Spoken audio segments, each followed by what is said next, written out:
Advertencia. Si no te gusta que hablen mal de este ship, salte del video, tú tienes tus propios gustos y eso yo lo respetaré.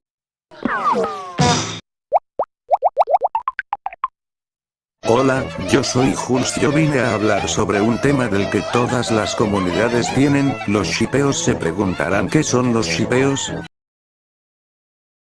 Pues bueno, yo qué verga voy a saber, preguntemos a Google. Es un término que viene del inglés, to ship, y se refiere al deseo romántico y en ocasiones utópico de unir a dos personas o personajes en un romance. En resumen, se refiere a la búsqueda de posibles parejas amorosas dentro de una serie, película, cómic o concurso. Bueno, con esa aclaración ya sabemos qué es un ship, y hoy hablaremos de uno en específico que me llamó la atención, que es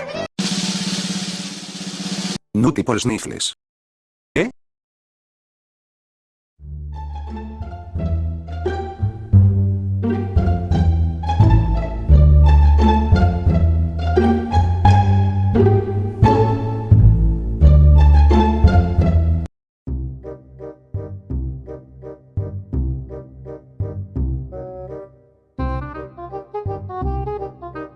Veamos, me están diciendo que literalmente chipean a una ardilla con diabetes con un oso hormiguero, pero que ver.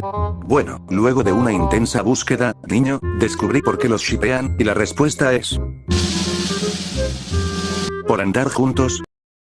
Ah, bueno, sí, lamentablemente esa es la respuesta, aunque en ningún momento se les ha notado una interacción romántica, y tengo que estar diciendo que en verdad se ha visto como unos buenos amigos en cada capítulo, se le ha visto muy alegres juntos y nunca se harían daño entre ellos.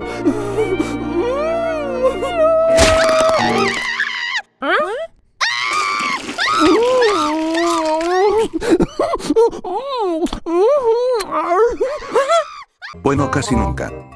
Al principio me sorprende la cantidad de dibujos que le han hecho a esos dos, y ni hablar de los otros tipos de dibujos, con esos ya me traumé, pero bueno, mi sincera opinión, es un shipeo, con mucha falta de lógica, raro, y muy X de la verdad, pero como lo dije al principio, tú tienes tus propios gustos y si apoyas este shipeo no importa, solo haz como si no has oído nada de lo que dije.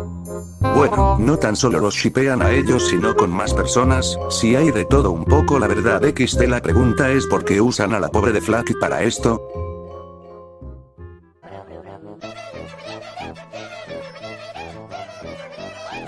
La verdad fue un video muy corto, pero me alegra, de que, bueno, este es mi primer video, solo les quiero decir que la edición y los temas de vídeos irán mejorando, si quieren me pueden ayudar si me dan like, eso me alegraría mucho, pero bueno, con un fuerte abrazo me despido, adiós.